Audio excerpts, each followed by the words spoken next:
Class 10th student, हम लोग subject science के अंतर्गत इलेक्ट्रिसिटी चैप्टर को लेकर चल रहे हैं। पिछले वीडियोज में हम लोग सीरीज पैरेलल कॉम्बिनेशन रूल और सीरीज पैरेलल में दो या दो से अधिक रेजिस्टेंस अगर कनेक्ट हों तो सर्किट का पूरा इक्विवेलेंट रेजिस्टेंस निकालने का फार्मूला डिराइव करना सीखे हैं। आज हम पैरेलल कॉम्बिनेशन रूल के ऊपर आधारित प्रश्नों को कैसे सॉल्व करेंगे इसका प्रैक्टिस करेंगे। आप लोगों के सामने एक सैम्पल प्रॉब्लम इसी पर आधारित है जो ब्लैक बोर्ड पर लिखा है, इसको आप लोग ध्यान से देखें। प्रश्न में कह रहा है कि in the circuit diagram given along side find, बगल में दिए गए सर्किट डायग्राम के आधार पर कुछ चीज़ों की गणना करना है। First, total resistance of the circuit, circuit का टोटल इक्विवेलेंट रेजिस्टेंस कितना होगा, फर्स्ट यह कैलकुलेट करना है। Total current flowing in circuit, circuit में कितना करंट फ्लो करेगा यह डिटरमाइन करना है। Potential difference across R1, potential difference R1 के क्रॉस कितना होगा। इसी प्रकार से R2 एंड R3 के क्रॉस पोटेंशियल डिफरेंस कितना होगा। इसी पर प्रश्न बन सकता है current through R1, R2 and R3, तीनों रेजिस्टेंस में कितना कितना करंट फ्लो करेगा, इसको भी डिटरमाइन करने के लिए प्रश्न बन सकता है। इस प्रश्न को कैसे सॉल्व करेंगे ध्यान से देखिए। पैरेलल कॉम्बिनेशन रूल में बताया गया है when two or more resistances connected in parallel combination then potential difference of each resistance equal to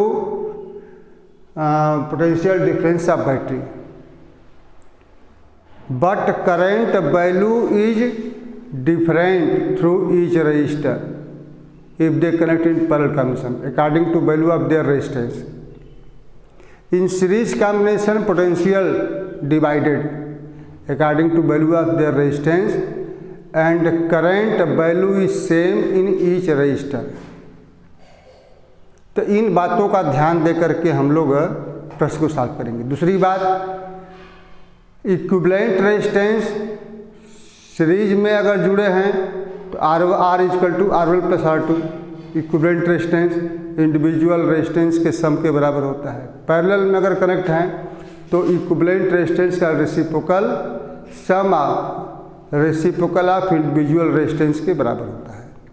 यह फार्मूला हम लोग पिछले प्रश्न, तो उसी के आधार पर यहाँ ध्यान दीजिए कि सर्किट में 8 ओम एंड 12 ओम के दो रेजिस्टेंस पैरेलल कॉम्बिनेशन में जुड़े हुए हैं और इन दोनों रेजिस्टेंस का इक्विवेलेंट R1 के साथ सीरीज कॉम्बिनेशन में कनेक्ट है। तो पहले हम equivalent resistance of 8 ohm and 12 ohm निकालेंगे। Equivalent resistance of 8 ohm and 12 ohm resistor since they are connected in parallel combination according to formula 1/R equal to 1/R1 plus 1/R2। तो इसके अनुसार यह हो जाएगा 1/8 प्लस 1/12। तो दोनों का एलसीएम हो गया 24, 3 2 5/24। यह वैल्यू हुआ 1/R की, तो R का मान 24/5 जो कि हल करने पर यह 4.8। तो यह क्लियर हो गया कि इन दोनों रेजिस्टेंस का इक्विवेलेंट रेजिस्टेंस 4.8, चाहे उन दोनों को पैरेलल जोड़े चाहे उसके स्थान पर इतना ओम का रेजिस्टेंस लगा दें, दोनों के बाद एक वैल्यू एक ही होगी। अब यह 8, 12, 8 और 12 ओम का इक्विवेलेंट रेजिस्टेंस 4.28 ओम 7.2 के साथ सीरीज जुड़ा है। तो टोटल इक्विवेलेंट रेजिस्टेंस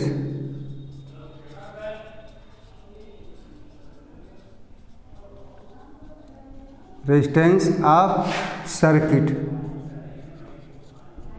तो formula R is equal to R1 plus R2। यहाँ पर हेयर R1 की वैल्यू 7.2, R2 की वैल्यू हो जाएगा 8 और 12 का इक्विवेलेंट रेजिस्टेंस 4.8।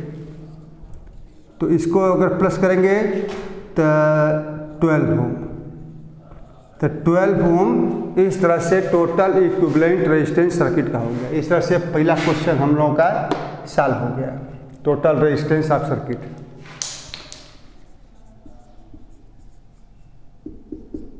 सर्किट डायग्राम का टोटल इक्विवेलेंट रेजिस्टेंस हम लोगों की इस प्रकार से 12 ओम के बराबर आएगा। अब second part, total current flowing in circuit, circuit में कुल कितना करंट फ्लो करेगा। तो देखिए सर्किट में जो बहने वाली करंट होगी वह डिपेंड करेगी equivalent resistance of circuit and potential difference of battery ऐसे। तो hair potential difference of battery is 6 volt and total equivalent resistance of circuit is 12 ohm। अभी डिटरमाइन कीजिए सेकेंड पार्ट। तो according to relation I is equal to V upon R, current in circuit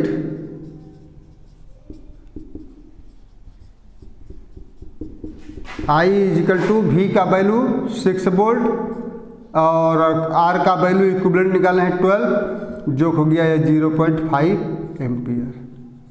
इस तरह से 0.5 ampere का current battery से draw होगा। यह हम लोग का सेकेंड पार्ट लग गया। अब थर्ड पार्ट के लिए potential difference across R1, R2 and R3, तीनों का अक्रॉस पोटेंशियल डिफरेंस की गणना करना है। ध्यान दीजिए यह 7.2 और यह दोनों सीरीज जुड़े हैं, तो यह 6 वोल्ट का potential according to measure of their current should be divided. तो पोटेंशियल डिफरेंस अक्रॉस 7.2 ओम, तब V इज का रिलेशन हम लोग का होता है V is equal to IR। तो V I का मान स्पष्ट है कि 0.5 एम्पियर का करंट अगर फ्लो होगा तो यही 0.5 एम्पियर करंट 7.2 ओम में जाएगा। तो I का मान 0.5, R की वैल्यू 7.2, तो इस तरह से यह हो जाएगा 3.6। तो 3.6 वोल्ट यह R1 के अक्रॉस पोटेंशियल डिफरेंस होगा। 8 ओम और 12 ओम के बीच का पोटेंशियल डिफरेंस अक्रॉस क्या होगा, इसको निकालने के लिए सबसे पहला काम 8 और 8 और 12 ओम के इक्विवेलेंट रेजिस्टेंस के बीच पोटेंशियल की गणना करेंगे। पोटेंशियल निकालेंगे तो इससे मान लीजिए कि इसको अगर एक समय के लिए पॉइंट A मान लें, पॉइंट B मान लें, तो पोटेंशियल डिफरेंस अक्रॉस AB यह निश्चित रूप से 6 ओम माइनस 3.6 ओम, जो कि यह हो जाएगा 2.4 वोल्ट, यानी यहाँ के बीच का पोटेंशियल 2.4। तो according to parallel combination rule AB के बीच का जो पोटेंशियल होगा वही दोनों 8 ओम और 12 ओम के रेजिस्टेंस के क्रॉस इनका पोटेंशियल डिफरेंस होगा। Since 8 ohm and 12 ohm connected between AB in parallel combination.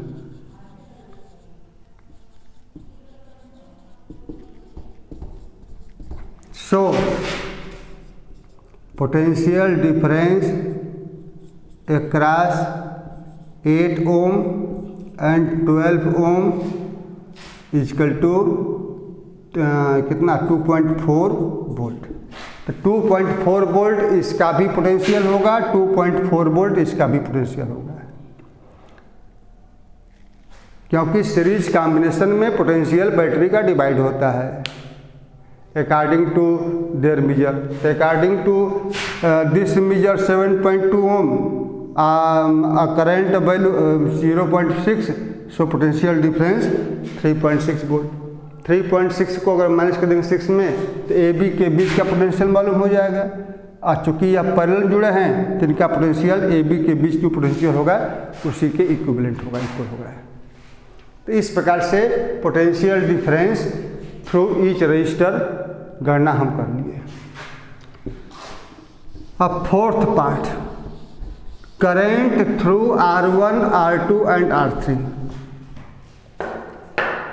Current की गणना करना है तो सिंस बैटरी से करंट ड्रान की वैल्यू जो है वह 0.5 एम्पियर है, तो रास्ता एक है, तो R1 के थ्रू यही 0.5 एम्पियर की करंट पास करेगी। लेकिन जब यह ए पे पहुँचेगा तो यह दो रास्ते में डिवाइड हो जाएगा। तो according to their measure and potential difference current value will be different in R2 and R3. The current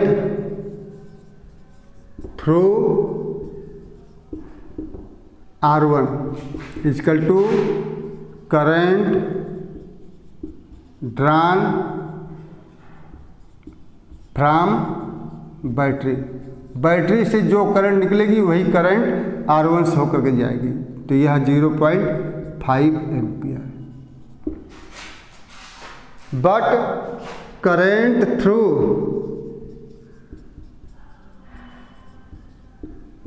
R2 8 ओम, 8 ओम के थ्रू जाने वाली जो करंट की वैल्यू होगी वह 8 ओम के अक्रॉस इसका पोटेंशियल डिफरेंस और रेजिस्टेंस की वैल्यू के आधार पर गणना करेंगे, क्योंकि करंट ये डिवाइड होगा। तो I is equal to V/R।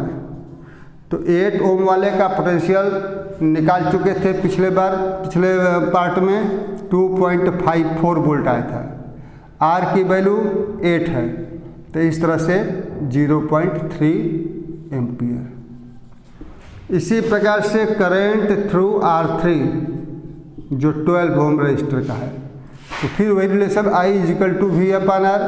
तो V का मान यहाँ पर 2.4 और R का वैल्यू 12, तो इस तरह से 0.2 एम्पियर। इस प्रकार से तीनों रेजिस्टेंस के अक्रॉस कितना कितना करंट फ्लो होगा हम इसकी गणना इस तरह से कर सकते हैं। इसमें आप लोग सीरीज पैरेलल कॉम्बिनेशन रूल का ध्यान रखना पड़ेगा।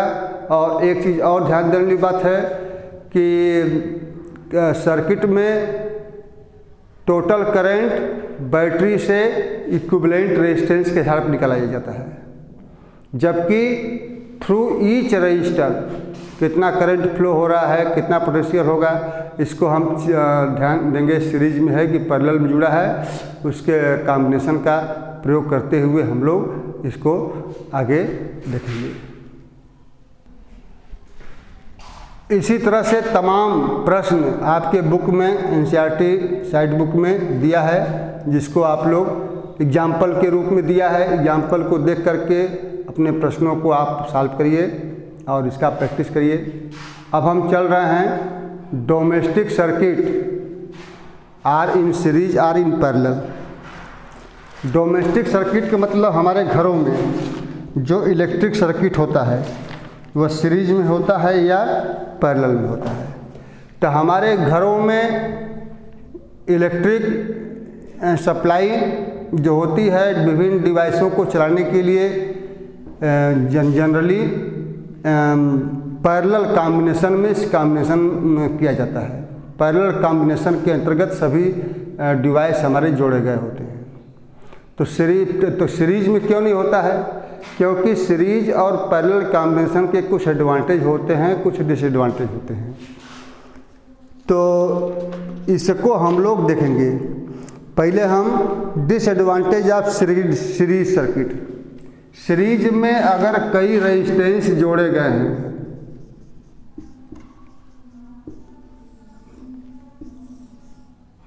मान लीजिए कि यह बैटरी या मेन से हम लोगों का 3 बल्ब सीरीज में जोड़ा गया है, तो निश्चित रूप से अगर कोई भी एक बल्ब अगर फ्यूज हो गया तो सर्किट हम लोगों की ब्रेक हो जाएगी।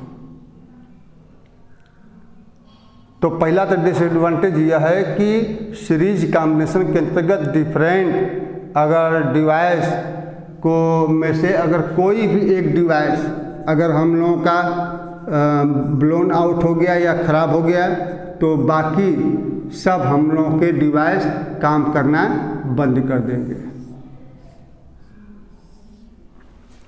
दूसरा डिसएडवांटेज है कि सीरीज कॉम्बिनेशन के अंतर्गत कई डिवाइसेज को हम एक स्विच से ही चला सकते हैं। एक स्विच अगर ऑन करेंगे तो सब हम लोगों का ऑन हो जाएगा, सब काम करना शुरू कर देगा। अगर यहाँ से अगर ऑफ कर देंगे तो सब काम करना बंद कर देगा। तो ये हमारे सीरीज कॉम्बिनेशन के एडवांटेज कह सकते हैं या डिसएडवांटेज भी कह सकते हैं, दोनों के अंतर्गत यह आ सकता है। तीसरी बात, सीरीज कॉम्बिनेशन में करंट की वैल्यू सेम होती है। सीरीज कॉम्बिनेशन में बता चुके हैं, सीरीज कॉम्बिनेशन में करंट जो बैटरी से निकलेगी वह हर रेजिस्टेंस के अंतर्गत करंट जाएगा, चाहे भले ही उनको उसकी आवश्यकता हो चाहे न हो। तो सीरीज कॉम्बिनेशन में पोटेंशियल डिवाइड होता है। अगर मान लीजिए कि एक समय के लिए 250 वोल्ट का सप्लाई हम दे रहे हैं तो निश्चित रूप से 250 वोल्ट की सप्लाई सब हम लोगों का डिवाइड हो जाएगा। तो डिवाइस अगर सब 250 वोल्ट के अगर अंतर्गत है काम करने वाले हैं तो सही ढंग से वर्क नहीं करेंगे, यह इसका एक डिसएडवांटेज है। जबकि पैरेलल में पोटेंशियल डिवाइड नहीं होता। तो अगर मान लीजिए कि हम 250 वोल्ट का अगर सप्लाई दे रहे हैं और 250 वोल्ट पर ही तीनों रेजिस्टेंस काम करने वाले हैं तो सबका पोटेंशियल 250 वोल्ट मिलेगा और ये सही ढंग से वर्क करेंगे। दूसरी बात, आवश्यकता के अनुसार जिसको जितनी करंट की आवश्यकता होगी उतना ही करंट सर्किट में से जाएगा, क्योंकि पैरेलल कॉम्बिनेशन में करंट डिवाइड होता है। तीसरा इसका एडवांटेज है कि हम चाहें तो तीनों के लिए अलग अलग स्विच का प्रयोग कर सकते हैं। अगर एक समय के लिए स्विच ये ऑफ कर दिए या काम करना बंद कर दिया तो बाकी दोनों काम करते रहेंगे।